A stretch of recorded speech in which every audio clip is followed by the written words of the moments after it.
दरियाए सुतलज में बहता हुआ कुरान पाक इंडिया से पाकिस्तान पहुंच गया, अल्लाह की किताब महफूज रही। नाजरीन, एक हैरत अंगेज और ईमान अफरोज वाकया पेश आया है जिसने सबको हैरान कर दिया।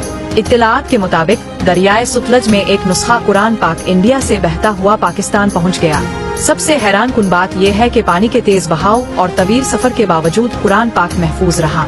ना तो इसके औराक बिखरे और ना ही अल्फाज मिटे, बल्कि अल्लाह ताला की ये मुकद्दस किताब मुकम्मल सलामत हालत में दस्तयाब हुई।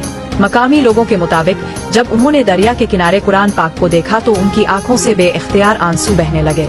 इस मंजर को देखकर सबने एक ही बात कही कि वाकई अल्लाह ताला ने खुद वदा किया है कि हमने कुरान को नाजिल किया और हम ही इसकी हिफाजत करने वाले हैं। ये ईमान अफरोज वाकया इस बात की जिंदा मिसाल है कि अल्लाह की किताब हर हाल में महफूज है, और ये हमारे लिए एक सबक भी है कि हमें कुरान पाक को अपनी जिंदगी का लाजमी हिस्सा बना लेना चाहिए।